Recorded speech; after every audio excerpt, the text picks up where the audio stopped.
Soy aquel que ayer supo de dolor y alegrías desde la infancia. Aquel que en la juventud era sentimental, sensible, tímido, amable ante el mundo. Y no saber hacia dónde vamos ni de dónde venimos. En definitiva, uno se pregunta cómo se construye una esperanza, algo tan sencillo desnudar. Contanos tu historia.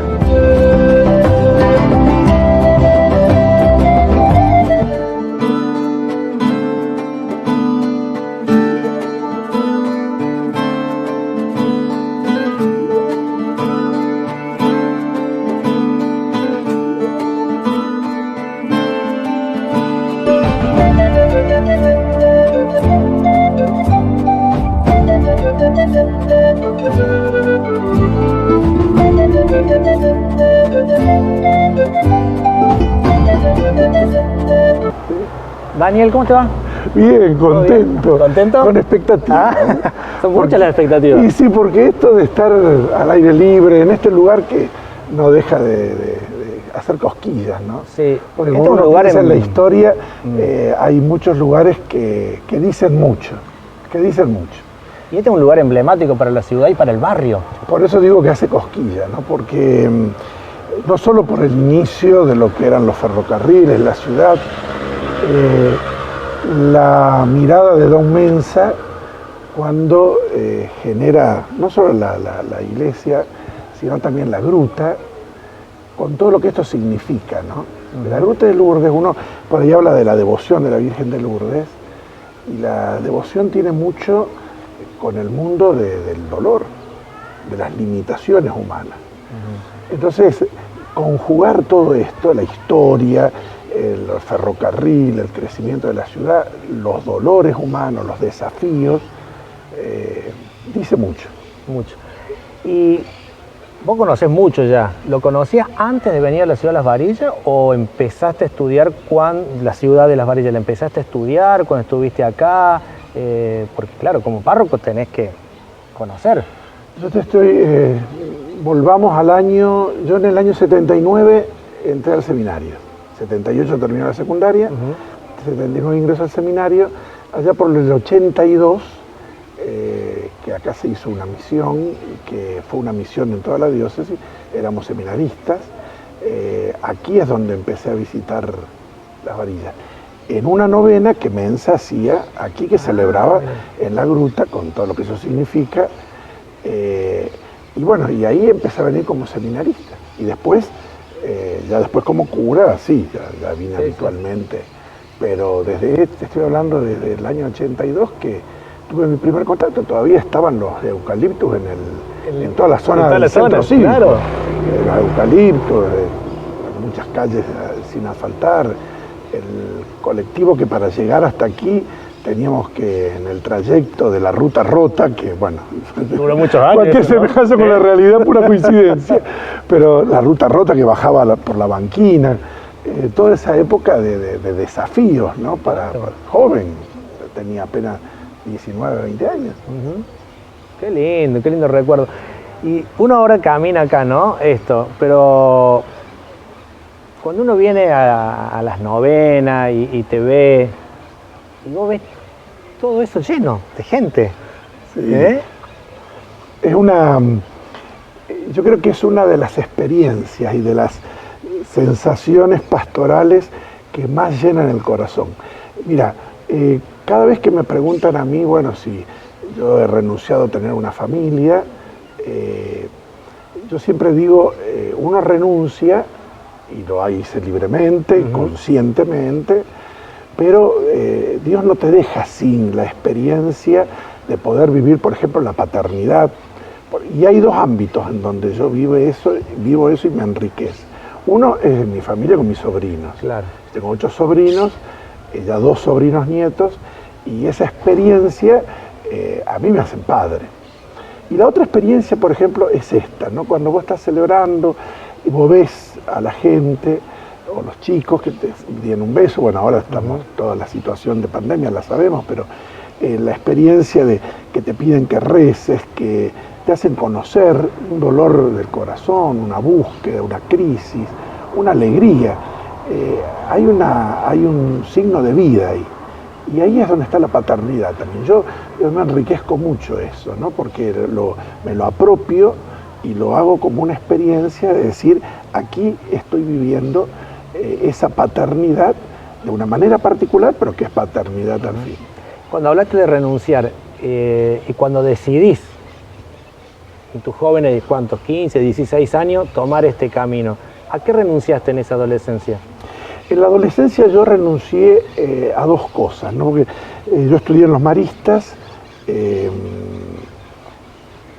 mis compañeros de curso, en ese momento casi todos fueron a estudiar profesiones, las comunes, médicos, contador, abogacía. De hecho, en este momento muchos de los compañeros de curso míos son contadores, abogados, médicos. Y ahí hay una primera renuncia que yo tengo que hacer, que era esa experiencia de la profesión. Porque algo tenía en claro yo, esto no es una profesión, es una vocación. Y me enseñaron enseguida que esta vocación hay que vivirla con todo. Por eso la renuncia, por eso tiene sentido la renuncia, porque la llamada que Dios te hace no es un capricho mío ni de la iglesia, sino que hay un carisma especial, es decir, hay un don especial para que vos esa vocación la puedas vivir con las características con las que vas a encarar tu vida. Entonces, eso yo lo tenía muy claro, tenía 17 años, pero me lo habían enseñado. Y entonces eso es lo que yo renuncié, es decir, no tener ese lugar profesional en la sociedad para tener un lugar vocacional que llevaba toda mi vida y que me la jugaba todo. Y a lo segundo que renuncié es, vos te vas a poner a reír, puedes decir. ¿Por qué? Y porque vos decís, tampoco es una renuncia, pero también renuncié, por ejemplo, a los encuentros inmediatos con mi familia. Yo tenía mis hermanos que tenían novia, ya uno de mis hermanos estaba casado, ya tenía mis sobrinos, ellos se juntaban todos los domingos, había una experiencia de familia, en algún momento salir juntos, tener los encuentros todos los domingos, y bueno, yo sabía que en algún modo a eso también tenía que renunciar, porque agarraba otra familia más grande, a la que tenía que prestar atención. Hablando de tu familia, ¿no? Tus hermanos, tus padres, cuando vos renunciás a ellos para agarrar la familia grande, ¿qué pasó? ¿Hubo celos de parte de tu familia chica? Lo comprendieron, yo creo que es un don muy, muy grande que tienen ellos. Creo que es una tradición genética, le digo yo no sé si muy así, pero bueno, déjame dar esta explicación. Mi abuelo Cabales venía de Italia. Él terminó la guerra, 18 años, y se vino a la Argentina. No quiso saber más nada de quedarse en su lugar. Y se vino teniendo 4 hermanos más, su mamá, su papá ya había fallecido, y no los vio nunca más. Y estando aquí, muy pocas veces nos habló de su familia en Italia. De hecho, uno de sus hermanos, León, vino a visitarnos cuando él ya había muerto. ¿Y por qué crees que pasó eso? Entonces, a esto digo, creo que esa genética nos hizo a nosotros con una capacidad especial para que cuando vos das un paso, no solo te sepan respetar, sino que sepas que a veces hay renuncias que hay que vivirlas. Y yo entiendo que él, piamontés, venido del Piamonte, su lugar era Manta, pueblito que está cerca de Milán, cuando él decide venirse, yo entiendo que dejaba atrás algunas situaciones propias de la guerra, pero sobre todo creo que abrazaba el desafío suyo de empezar algo nuevo y, bueno, el Evangelio lo dice esto, y no mirar atrás. ¿Nos sentamos un ratito? Eso es un desafío enorme, ¿no? Gracias, más vale, claro que sí. Y cuando decidís, ¿no es cierto? Bueno, haces la decisión de decir, bueno, voy a ser sacerdote. Pero tuviste antes de eso un fin de año de colegio, de curso, hiciste el viaje de estudio, ¿cómo fue? Estábamos en quinto año, perito mercantil, todos varones, porque Marista en esos momentos era todo de colegio de varones. Yo decido entrar al seminario en octubre por una cuestión de programación. Si yo no entraba al seminario, yo iba a seguir profesorado de historia, ahí en San Francisco. A mí me gusta muchísimo la docencia, siempre me gustó. Y con un curso muy unido, éramos 30 varones, con mucho trabajo para pagarnos el viaje de fin de curso. El viaje de fin de curso en ese momento se hacía dentro del ciclo lectivo. Nosotros fuimos a Bariloche a fin de octubre, es decir, en pleno ciclo lectivo. Todavía el colectivo nuestro, el doble camello, claro. Esos colectivos viajes de 20 y tantas horas, 24 horas. Bueno, la cuestión es que yo decido ir al seminario por una pregunta de uno de los profesores que nos hizo decir a cada uno que lo que iba a seguir. Yo dije, y ahí es como que el curso tomó un aprecio especial por esto, y el viaje de fin de curso fue excelentísimo, muy, muy lindo, un recuerdo todavía ahora.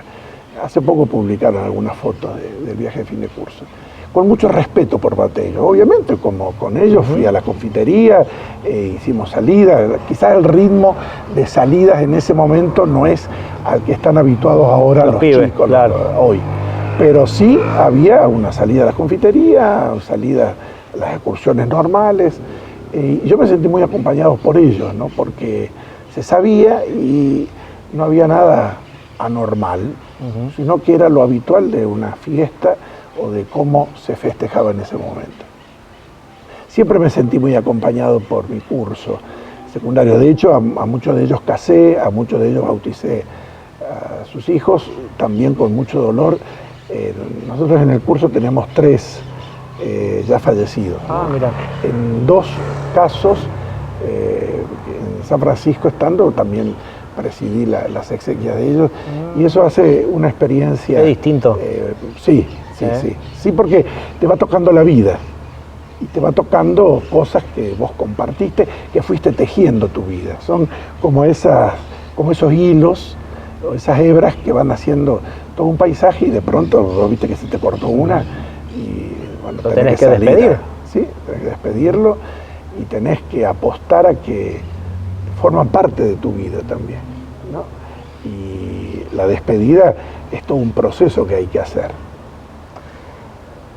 ¿Nunca te tocó en la espalda el deseo de decir, no sé si voy a seguir siendo sacerdote, porque pasó esto, pasó lo otro, o tu fe siempre fue mucho más allá? Creo que es una de las características también propias de genética. Yo te contaba recién que mi abuelo cuando se vino, punto, dio para adelante. Y era un sello muy fuerte en la vida familiar cuando vos asumías una responsabilidad, la asumís. Aquí no hay vuelta atrás.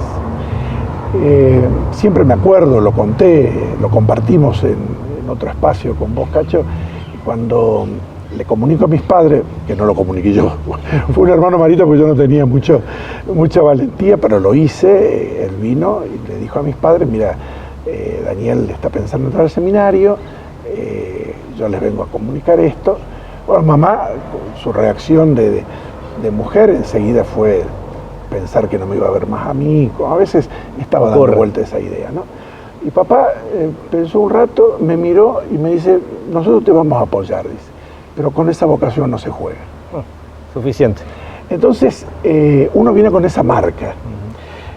Yo no lo tomo como una imposición, como algo que te condiciona, pero sí que me hizo asumir una responsabilidad. Es decir, si yo daba un paso, lo daba con todo. Y sabiendo que si lo daba con todo, era eso, lo daba con toda mi vida. Yo nunca tuve crisis vocacionales, que pueden existir, Yo en eso, hoy más que nunca, sabemos que la psicología, que la realidad pastoral pueden llevar a una persona, ocurre en los matrimonios, ocurre en las vocaciones, existe a veces una fragilidad por muchos motivos que son posibilidades y que siempre hay que tener en cuenta que dentro de la fragilidad humana existen esas posibilidades. Bueno, yo gracias a Dios, una gracia de Él, nunca tuve crisis vocacionales, que sí, a veces uno se embronca, que estás desanimado por ciertas cosas, puede pasar, pero de ahí a querer renunciar, gracias a Dios nunca. ¿Y qué puede llegar a desanimarte, ¿no? Siendo parte de la iglesia? ¿Qué es lo que ves dentro de la misma iglesia o lo que ves fuera de la iglesia? La iglesia tiene un caminar que es muy lento. Es una institución de 2000 años, ¿no? Los que tenemos fe sabemos que es asistida por el Espíritu Santo, pero que va surcando el ritmo de la historia, no al ritmo de la historia. Hay cosas que son, vuelvo a repetirte, son lentas, hay cambios que uno los quisiera para mañana, para el mes que viene, para el año que viene. Y vos cuando conocés el ritmo de una comunidad, sabés que las comunidades también son lentas, tienen su ritmo propio de una cultura, de una historia. Entonces, si uno no sabe reconciliarse con esa situación, a veces las esperas de los cambios, eso pueden hacer entrar en crisis. Y lo otro, nosotros estamos acostumbrados a un mundo exitoso, donde todo se mide por la cantidad, donde todo se mide por el rédito, donde todo se mide por los títulos, por lo que hiciste. Y si eso uno no lo tiene acomodado, también hace cosquillas, que puede ser el otro motivo, ¿no? Yo te decía recién de mis compañeros de curso, muchos de ellos son profesionales exitosos, han llegado a la cima de la justicia, de la medicina, contadores en empresas o han hecho empresas grandiosas, y yo sé que voy a ser párroco de los pueblos que están en mi diócesis. Tengo la alegría de ser párroco en Las Varillas, que para mí llena mi corazón. Pero sabés que hay una situación donde no sé si es tan exitosa a los ojos del mundo. Si algún día me piden que me vaya de Las Varillas, yo me voy con bolso, porque el auto es de la parroquia, la casa es de la parroquia, y entonces si uno no tiene un acomodarse en estas situaciones interiores, a veces también humanamente te pueden hacer cosquillas y pueden hacerte desviar la mirada para otro lado. Eso es peligroso. Es peligroso. Es una tentación. Sí, es una tentación. Es una tentación.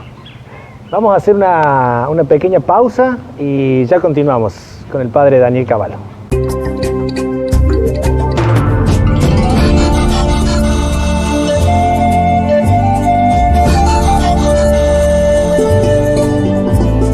Adherite a la factura digital de la Coop y empezá a recibirla ya mismo en tu email. A partir del 10 de octubre, dejarás de recibirla en papel en tu domicilio, contribuyendo así al cuidado del ambiente, ahorrando tiempo y disponiendo de ella en cualquiera de tus dispositivos. Es más simple, rápido y sustentable. Cooperativa de Energía Eléctrica y otros servicios públicos Las Varillas Limitada. Estamos con vos.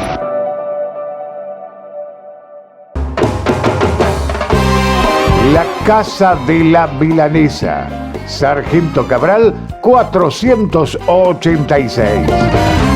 Las mejores carnes, la mejor calidad y una gran variedad en milanesas. La Casa de la Milanesa, Sargento Cabral 486.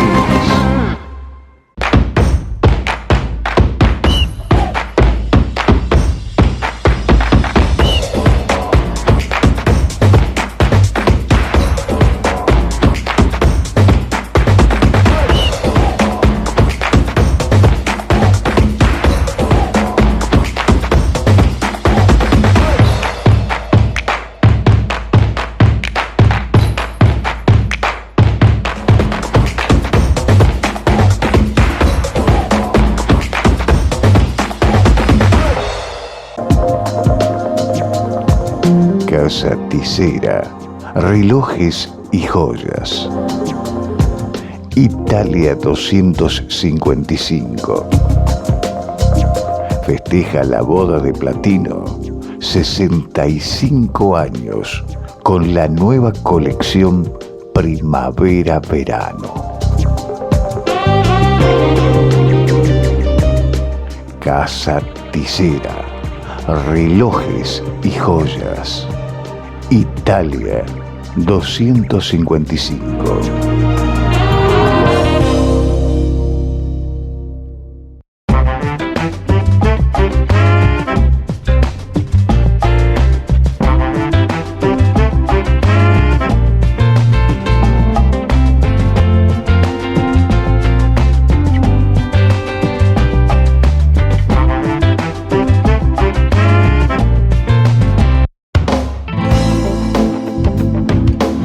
Bamtec Ingeniería, del ingeniero Matías Bani.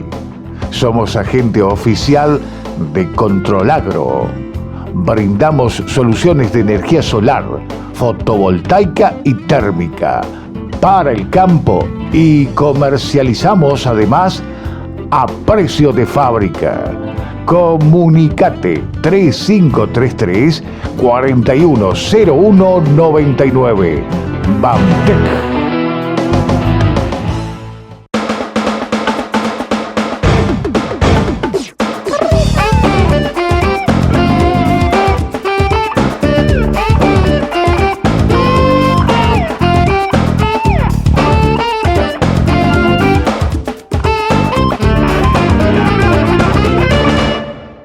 De las leyendas, libre esperanza grita mi voz. Soy canto eterno, brillo del alma, soy danza pura, vuelo del sol. Soy América, río, montaña, vientito soy. Soy América, música, danza y amor. Soy América, río, montaña, vientito soy. Soy América, música, danza y amor. Soy el joropo y el vallenato.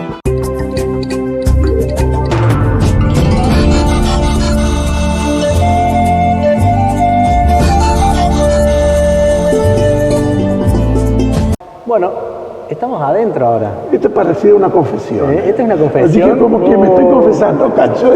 Pero bueno, esto no es una confesión, va a una charla. Qué linda que está la gruta, ¿no? Y es un logro de la comunidad, que eso. Cuando se dio la posibilidad, no solo que se pudo poner la iglesia, que tantos recuerdos tiene, la gruta también. Por eso, yo te decía al principio, es un lugar que a todos nos hace cosquillas, ¿no? Y enseguida cuando se habla de la Capilla Santa Teresita, la Gruta de Lourdes, es como que se enciende una luz en toda la comunidad, en toda la gente, tiene una atracción especial. ¿Qué sentiste la primera vez que te paraste detrás y diste la primera misa? Yo hacía poco que había llegado. Yo asumí como párroco el 1 de julio del 2016 y empecé a visitar enseguida los centros de evangelización. Algunos de ellos había que hacer de mucho para restaurarlos. Y estaba sin pintar, había venido mucha gente y todos pedían eso, ¿no? Que pudiéramos refaccionarlo, acondicionarlo. Y tuve la experiencia de un desafío, que yo decía, por ahí es mucho, no sé si nos va a dar el cuero. Es la experiencia típica de un desafío, algo concreto, pero vos especulando, midiendo si vas a poder llegar, si lo vas a poder hacer, si nos va a dar el cuero, y largarte, confiar en Dios, confiar en la gente, confiar en la voluntad de la gente y decir adelante. Es la experiencia de un desafío adelante. Un desafío más. Un desafío más. Sí. Claro que sí. Qué buena foto esta. ¿Foto familiar? Es la todos? foto, es la foto de toda mi familia, es la que yo tengo en mi escritorio personal y la tengo, por más que hayan pasado los años, papá y mamá ya no están más, pero es la que estamos todos. Y mis hermanos, yo los cargo a ellos, van a estar mis cuñadas, yo les digo que son originales. Entonces, yo me llevo muy bien con mis 3 cuñadas o con mis hermanas también. Mis 8 sobrinos, y en algún caso novio en aquella época, era esposo o esposa de ellos, y ahí estamos todos. Y es mucho para mí porque es un tesoro, ¿no? Claro. ¿Los bautizaste a todos los sobrinos? Al menos a mi sobrino mayor, que nació, yo todavía no era cura, los otros 7 sí. Y a todos les di la comunión y a todos, por una cuestión providencial, también los confirmé.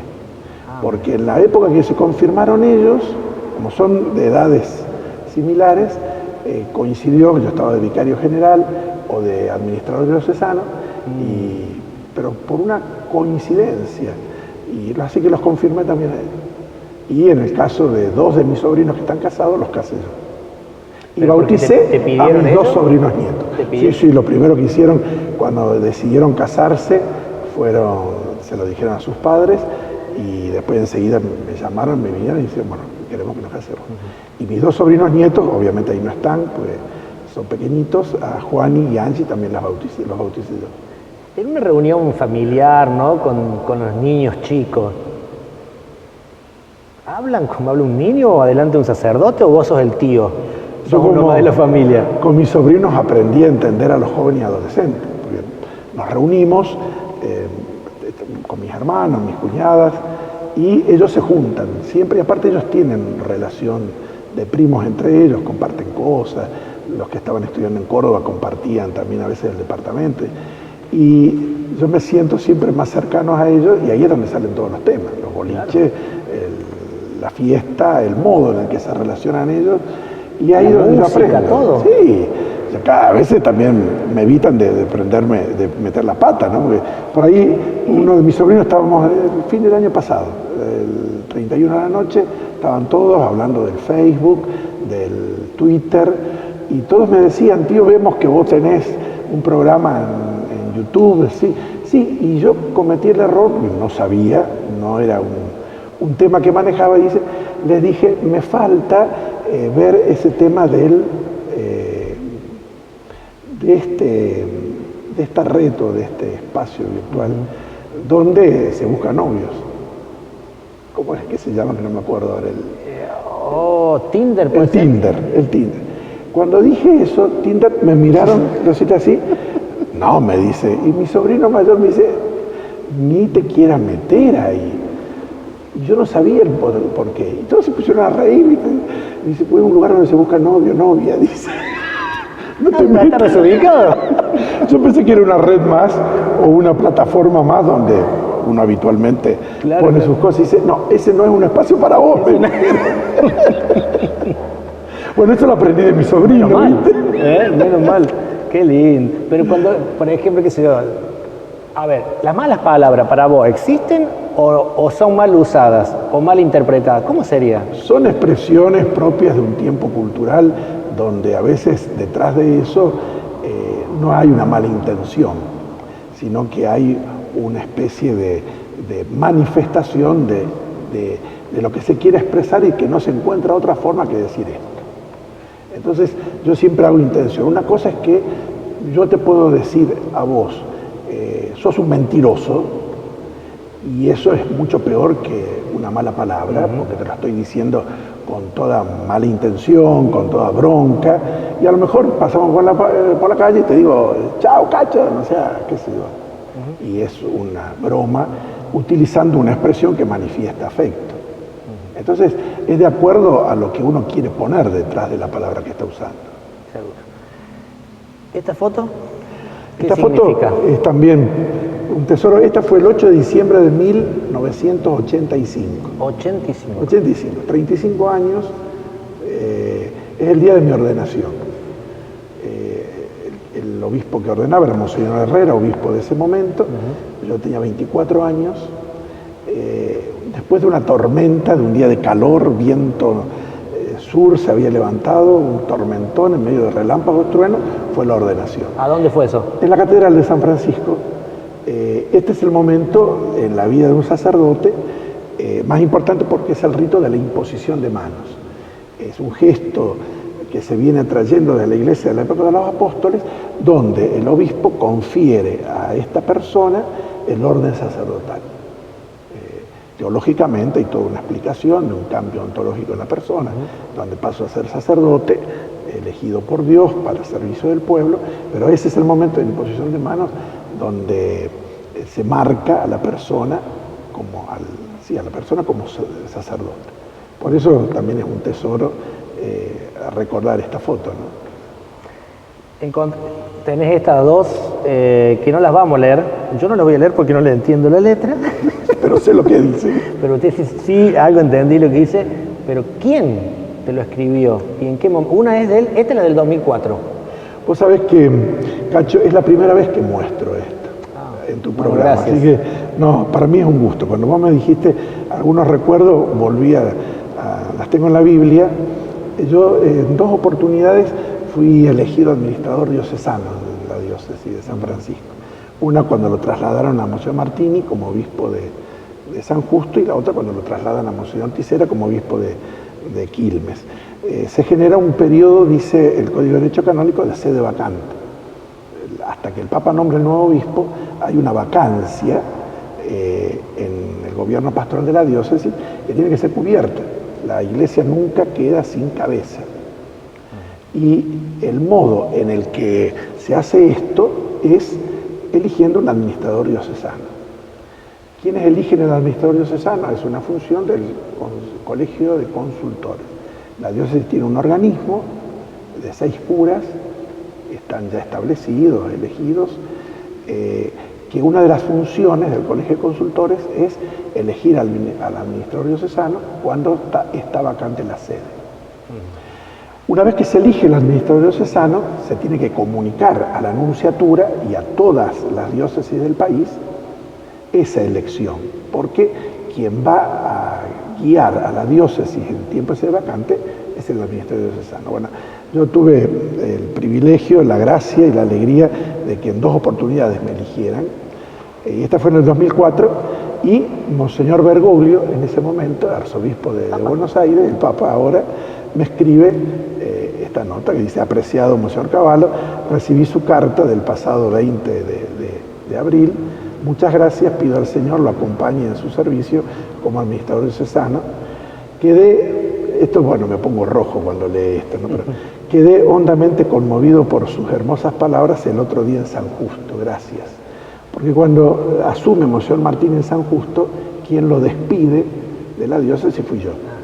Entonces, Bergoglio me manda: quedé hondamente conmovido por sus hermosas palabras el otro día en San Justo, gracias. Le deseo una santa y feliz tiempo pascual, que Jesús lo bendiga, la Virgen Santa lo cuide, y por favor le pido que rece y haga rezar por mí. Efectivamente, Monseñor Mario Bergoglio. ¿Y vos lo conociste a Claro, Mario Bergoglio antes de que sea Papa? Claro, porque como administrador diocesano participé de todas las conferencias episcopales de ese tiempo. La conferencia episcopal es la reunión de todos los obispos del país. Se hacían en San Miguel y después ahora se hacen en La Montonera, en Pilar, en Buenos Aires. Es 2 veces al año, abril y noviembre, se reúnen todos los obispos del país con un temario, y el administrador diocesano tiene voz y voto por su diócesis, como un obispo diocesano. En esos 2 periodos, Monseñor Bergoglio era arzobispo de Buenos Aires. La segunda vez que fui administrador diocesano, él era el presidente de la conferencia episcopal. Con este aprecio, porque el segundo periodo, la reunión de obispos de abril se hizo sin él, porque ya había sido elegido Papa. Y yo todavía era administrador diocesano en sede vacante, porque Monseñor Buenanueva fue nombrado en mayo del 2012. Claro, y esta es la segunda vez, la segunda nota. Para ser obispo, ¿cómo es? A ver, contanos, ¿es como una carrera?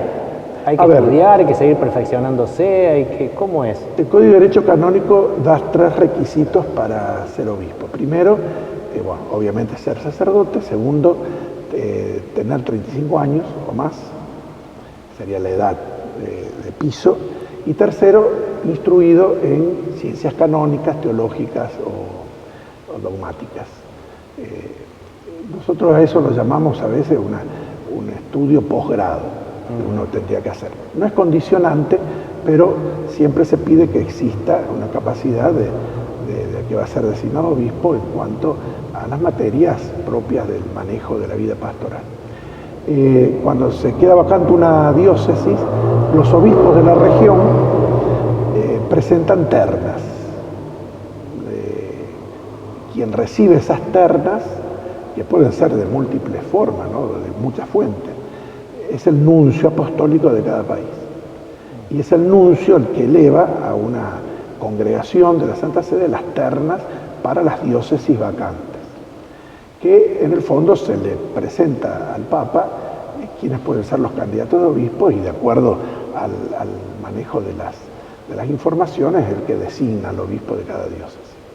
Y así sucesivamente para ser cardenal. No, el cardenal es elegido por el Papa de cada momento, porque los cardenales en la vida de la Iglesia son como una especie de los consejeros del Papa. Entonces es el Papa el que va a ¿Ya son sacerdotes de edad que ya no están a lo mejor dando misa? No, es abierto. Incluso es una costumbre que no es habitual, pero que existió en una época de la Iglesia, pero que sigue abierta. Pueden ser cardenales los laicos, porque el cardenalato es un título honorífico. Es un título honorífico.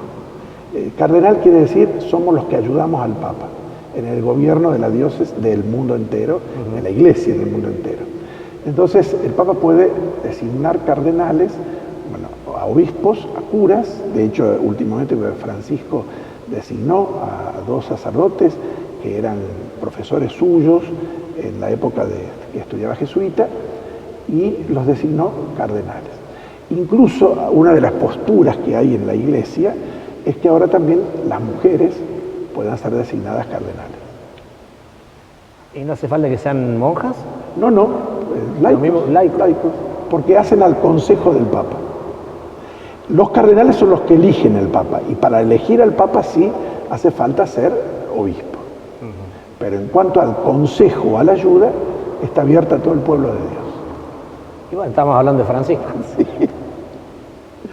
Sí. Ya te lo agarraste de la... Uy, la vengo a buscar como corresponde, porque estoy muy emocionado, porque estoy hablando con alguien que le agarraste las manos al Papa. Sí, lo abracé y le llevé 3 cartas en esa vuelta. Yo, tiempito antes de venir acá, fui a Europa, un viaje que hice con 2 matrimonios amigos de San Francisco, y pedí celebrar misa ese día, un día de semana, en la capilla de Santa Marta. Éramos 7 curas.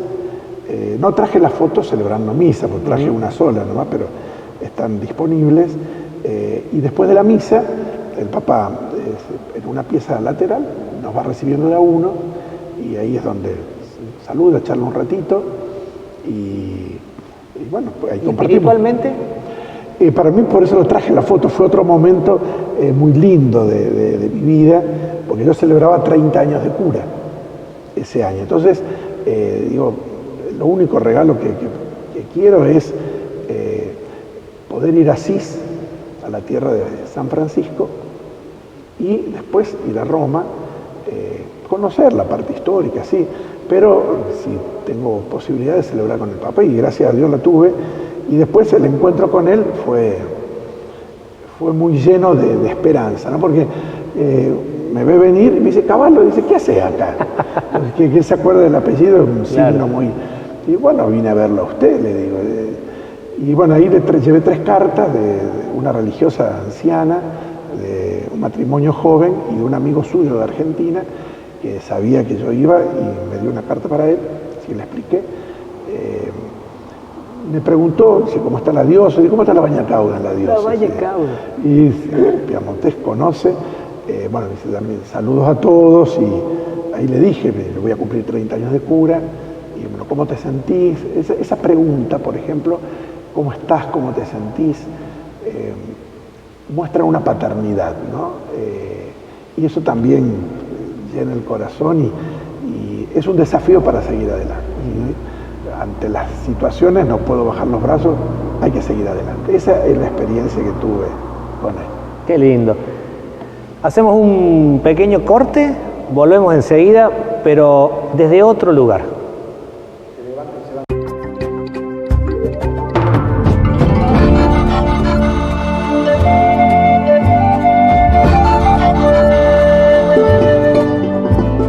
Adherite a la factura digital de la Coop y empezá a recibirla ya mismo en tu email. A partir del 10 de octubre, dejarás de recibirla en papel en tu domicilio, contribuyendo así al cuidado del ambiente, ahorrando tiempo y disponiendo de ella en cualquiera de tus dispositivos. Es más simple, rápido y sustentable. Cooperativa de Energía Eléctrica y otros servicios públicos Las Varillas Limitada. Estamos con vos.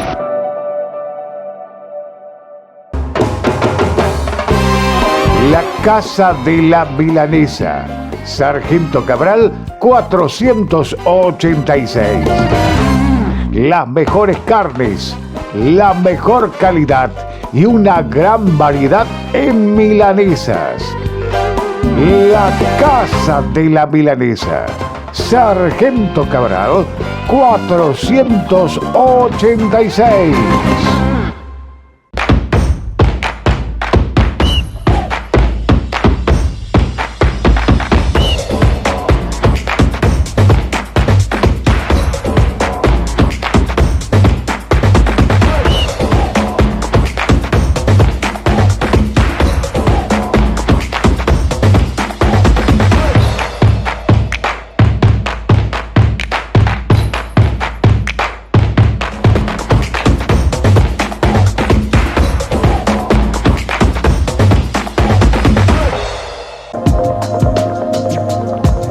Casa Tisera, relojes y joyas.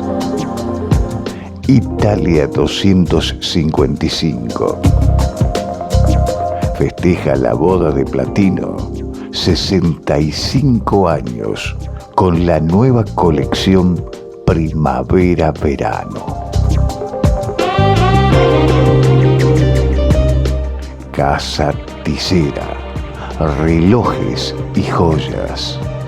Italia 255.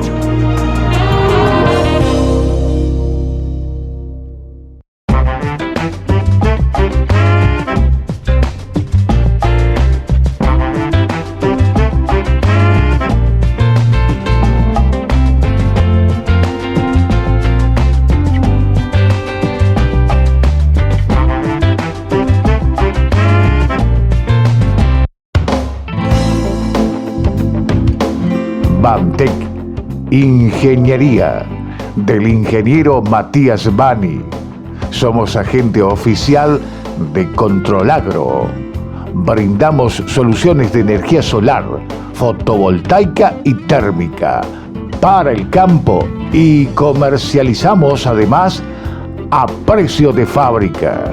Comunicate 3533 410199. Bamtec.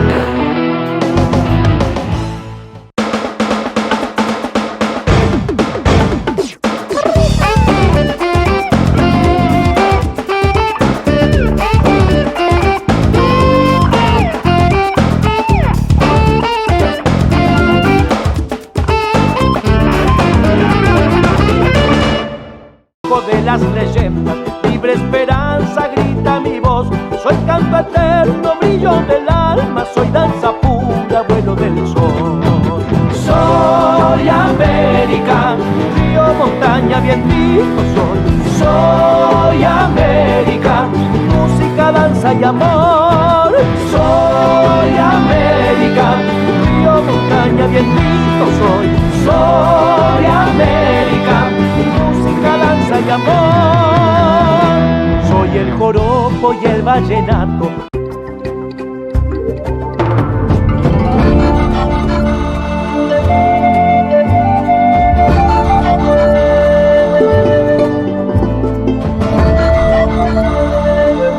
Bueno, estamos en este otro bloquecito del programa y estamos en un lugar emblemático de la ciudad de Las Varillas, en otro lugar. Vinimos corriendo. Sí, estamos cansadísimos. Pero, ¿qué lugar este, no? Es otra de las joyas, ¿no? Y otro de los desafíos. El gran desafío, me parece. Digamos, desafío en obra, en infraestructura. Sí, en obra, sí. Siempre estos lugares importan mucho que también acompañen la comunidad, ¿no? No son lugares que uno tiene que asumirlos como desafíos personales, porque si no vamos al muere. Importa que la comunidad se apropie, porque es el lugar de la comunidad, y la comunidad tiene que vivirlo como tal, por eso lo quiere. Y fíjate, Cacho, que tanto como estábamos antes en el barrio Mitre, en este barrio, este lugar, para muchísima gente, es una fuente de recuerdos, de aprecio, de nostalgia, de agradecimiento, hasta de lágrimas, por todo lo que se vivió acá. El convento viejo. Sí. Había una cancha de fútbol por acá cerca, y cuando veníamos, viste, a jugar por estos lados del barrio, cerca del convento viejo. Claro, sí, es un punto de referencia. Era el punto de referencia, ¿no? Y de ese convento, hoy en la actualidad, la originalidad de la iglesia es lo único que queda. Lo único que queda. Ni siquiera el terreno, porque las hermanas, toda la parte a la izquierda nuestra, eso se loteó, y a cada parte de atrás también se loteó. Solamente quedó este sector donde está la iglesia, y gracias a Dios el parque que está acá al lado, pero esto es lo original. Y las imágenes que vemos, que no hay muchas, pero las que hay... No, la cruz es traída de la capilla que estaba en el hogar de ancianos, Estela Maris. Sí. Esa cruz la trajimos aquí. Sagrado Corazón es original de la capilla, y obviamente la imagen de la Virgen, que es histórica. Muchos dicen también milagrosa, porque se le atribuye, cuando estaba Villa del Rosario y en otras capillas, un incendio, de que la imagen queda intacta, y después alguna curación de alguna niña. ¿Pero que esta es una imagen de qué año? Y estamos hablando de esta imagen de 1700, inicio de 1800. Es la imagen que Medardo Álvarez Luque le da a las hermanas cuando se funda después. Esta imagen estuvo en la capilla privada de los Luque en Villa del Rosario, tiene toda su historia, y después es la imagen que traen cuando se hace esta iglesia, cuando se hace el convento, ¿no? Cuando hablamos de desafío y de este lugar, ¿no? ¿Con quién lo hablaste primero? ¿A quién le comentaste? ¿O alguien te hizo el comentario a vos? No, yo hice la recorrida por los lugares, los centros de evangelización. Cuando llegué a estaba en, llamémosle, en refacciones, pero aquí estaba depositado el museo del colegio parroquial, era un lugar de archivo, estaba muy descuidado, y entonces consulté con algunas personas de este lugar, mayores, que conocían la historia, y pregunté sobre todo por qué lado se inclinaban, si esto era un lugar para ser un lugar histórico o que sea un lugar de culto. Y todas coincidieron en que tiene que ser un lugar donde la gente pueda venir.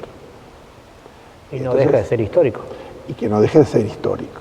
Y entonces ahí sí, el obispo vino un día a Las Varillas, lo traje a conocer, y él enseguida me dijo, esto hay que recuperarlo y hacerlo lugar de culto. ¿Y por qué lo recupera la iglesia, la parroquia? ¿Por qué? En el año 72 las hermanas se lo donan a la parroquia.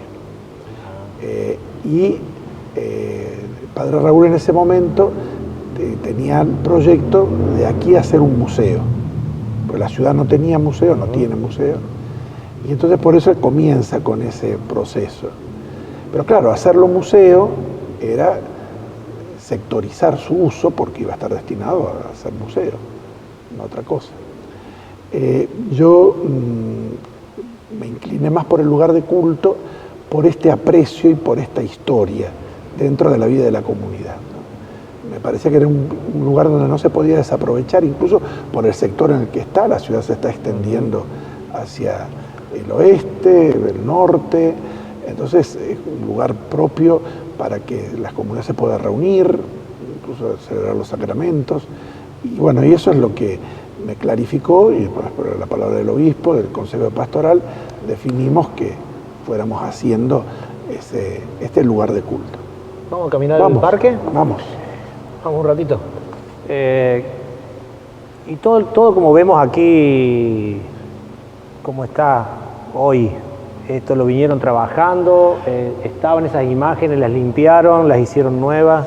El gran trabajo que se hizo es las juntas, porque estaba ladrillo, revoque caído, entonces hubo que pelar las paredes y los arquitectos aconsejaron que se dejaran las paredes de esta forma, haciendo la unión de juntas, que eso fue lo que más llevó, ¿no?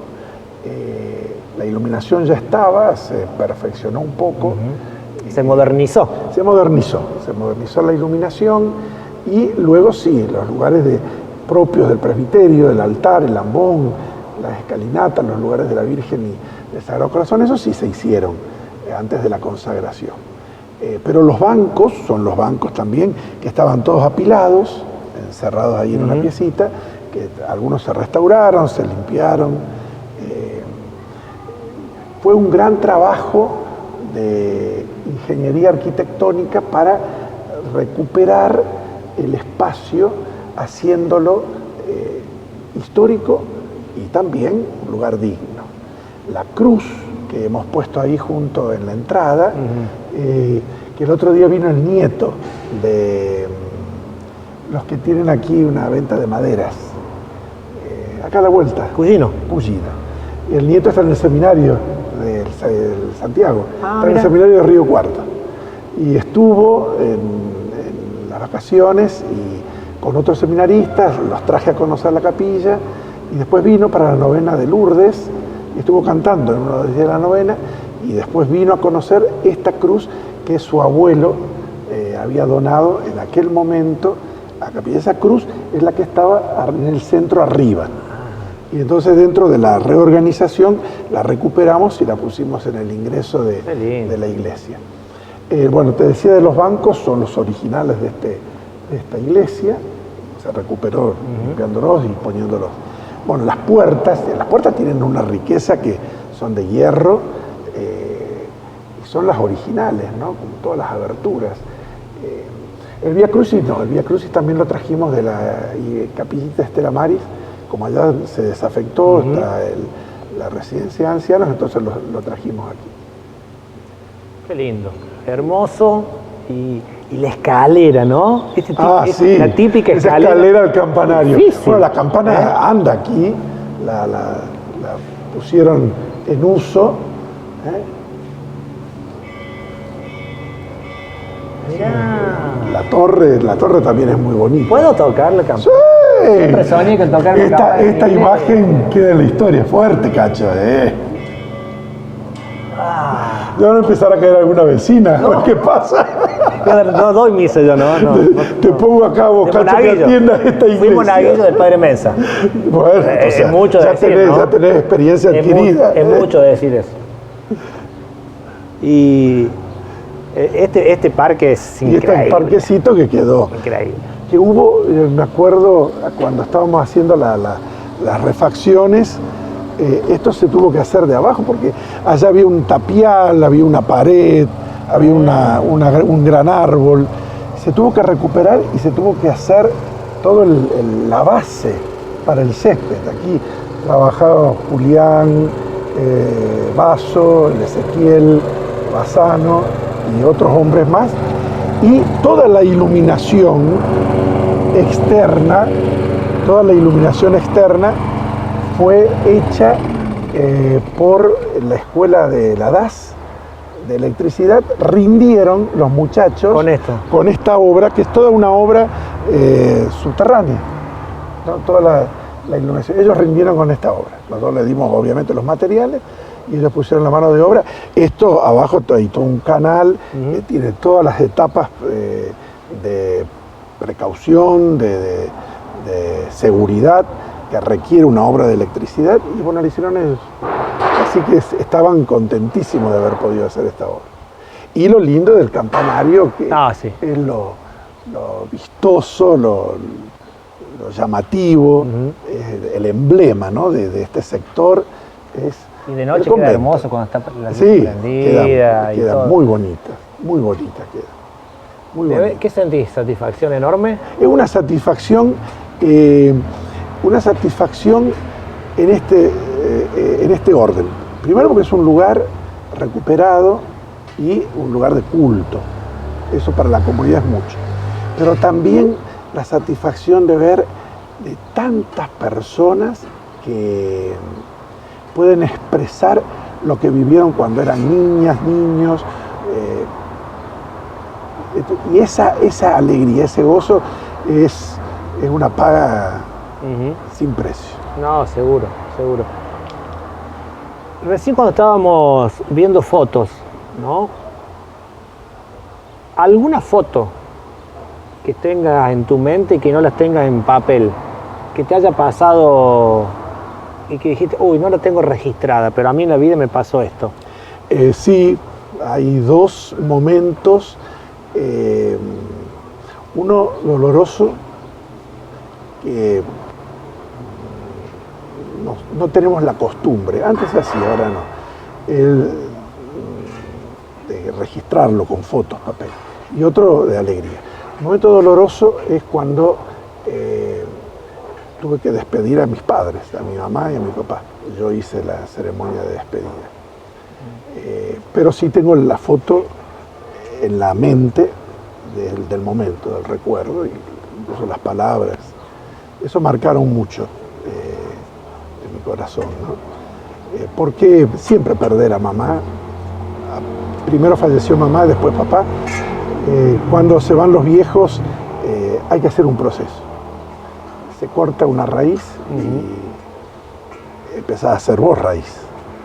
Entonces hay que hacer un proceso. Yo los pude acompañar, eso es una alegría grande, pero bueno, ese momento es una foto que me queda en la mente. A despedirlo, no estoy hablando de la celebración ritual, despedirlo cuando mamá la fui a ver al sanatorio, estaba en terapia intensiva y la vi, le pude abrazar, estaba muy fría. Me dio la impresión de que no estaba bien, la llamo al médico, viene el médico, le estaba dando un infarto y a los 10 minutos falleció. Así que la pude despedir. Y papá también lo tuvimos que internar, hace una descompensación y yo voy a la madrugada, un sábado, y bueno, lo llama a mi hermano porque estaba descompensado y a la media hora falleció. Esa foto, es el momento de dolor. Y el momento de alegría, que me hubiera gustado registrarlo, fue cuando estuve en Jerusalén, en Tierra Santa. Yo hice un curso, año 2009, un curso de actualización sacerdotal, y nos hicieron hacer una especie de retiro en el Santo Sepulcro. El Santo Sepulcro tiene una característica, no tiene la posesión los católicos, es una posesión compartida. En la Basílica del Santo Sepulcro se comparte los judíos, los ortodoxos y los católicos. Por lo tanto, hay horarios en los que los católicos pueden ir. Obviamente que es muy estricto, no se puede sacar fotos. Entonces, la celebración que hicimos en el Santo Sepulcro es una cosa que me marcó hasta las lágrimas, pero no tenemos registro de fotos. Pero lo tenés vos. La tengo yo, sí. Claro. No foto papel. No, pero sí la memoria. Y cada Jueves Santo, cada día de Pascua, mi cabeza, mi mente se dispara a ese lugar y vuelvo. Éramos 40 curas los que celebramos en ese momento, porque éramos los que estábamos haciendo el curso, 6 de la mañana. Los católicos tenemos horarios 5:30 a 8 para hacer las celebraciones. Son celebraciones de media hora. Ahí fuimos, los curas, hicimos esa celebración y en ese momento es una experiencia muy fuerte y de mucha alegría haber podido vivir eso. Qué lindo. Por eso hablé de esas imágenes que aún no las tienen, ¿no? Que no las podés compartir para que los otros la vean, pero las podés contar y te quedan. Y me quedé recién cuando hablaba de tu papá y de tu mamá. ¿Y te tocó también despedirlo como sacerdote a ellos? Sí. ¿Y cómo hace? ¿Se puede ser el hijo y sacerdote que despide a los papis? Mira, yo creo que es una decisión muy personal y uno tiene que ver cómo estás en ese momento. Yo también en mi vida de sacerdote he ido siendo vicario general o administrador diocesano, murieron padres de otros curas y me pidieron que presidiera yo la celebración. En ese momento algunos curas me dijeron, ¿querés que te ayudemos? Estuvieron presentes, pero le dije, no, lo puedo hacer yo, y lo voy a hacer yo. Y bueno, lo pude hacer con mucha paz, no sin quebrarme, con lágrimas, pero con mucha paz, con mucha paz. Y yo creo que eso es un beso que ellos me dieron antes de salir. No pude pensar no hacer yo la despedida de mis padres. No pude no hacerla. ¿Nunca se te cruzó por la cabeza no hacerlo? No, nunca. Así que, vamos, la banqué. Bueno, te bancaste muchas cosas. Sí. Y hoy, más allá tuvimos en 2 lugares emblemáticos, ¿no? De la ciudad de Las Varillas, lo elegimos nosotros. Debemos contar a la gente que por eso no elegimos la parroquia principal, porque creíamos, humildemente, para nosotros eran 2 lugares emblemáticos de nuestra ciudad y queríamos mostrar un poco eso, ¿no?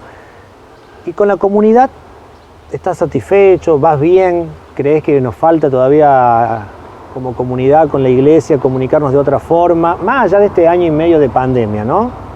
Porque bueno, tuviste antes también. Las Varillas es una ciudad desafiante por la potencia que tiene en sus instituciones, en todos los órdenes, ¿no? No solamente en la fe, sino también en todos los órdenes. Es una ciudad de progreso, de trabajo, de historia. Por lo tanto, hay que estar a la altura para llevar el ritmo de una comunidad, de una parroquia, que tenga estas características, porque es una ciudad grande, progresista, hay muchos desafíos. Entonces, yo creo que la pregunta es al revés, ¿no? Porque cuando uno da, Las Varillas agarra y hace. Entonces, creo que la evaluación, me parece que la evaluación es de la comunidad hacia quien en este momento tiene que ser pastor, si el pastor está dando lo que la comunidad está necesitando. Entonces ahí... Otro desafío más. Te paso la pelota a vos, Cacho. Otro desafío más. En cuanto a mi mirada, siempre estoy usando mucho la palabra cosquilla, ¿no? Porque creo que... Es eso, es lo que nos produce. Eso que da vuelta, siempre es estar mirando eso, ¿no? ¿Qué me está dando cosquilla para que pueda salir a ofrecer, para que se haga, para que la gente trabaje? Y sobre todo esto, no poner condicionamientos, no estar poniendo tapas, sino facilitar a que se trabaje comunitariamente. Bien. Pienso, por ejemplo, en este momento, todo el tema de la catequesis que se llevó virtualmente. No había otra. Y hay que hacerlo, con 200 chicos por año de catequesis, que se lleve el ritmo de lo que es la catequesis, que se prendan, que se les ofrezca oportunidades y así tantísimas otras cosas, ¿no? Muchas gracias. A vos, y una alegría.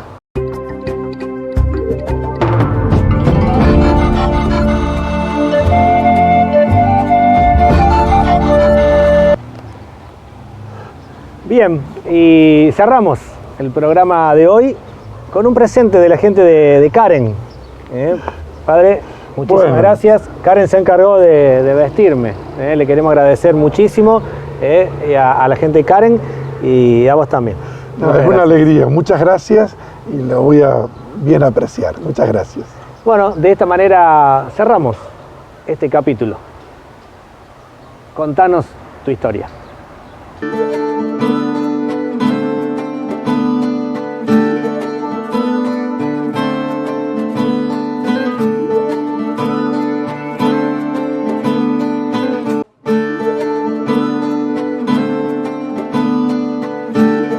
Soy aquel que ayer supo de dolor y alegrías desde la infancia.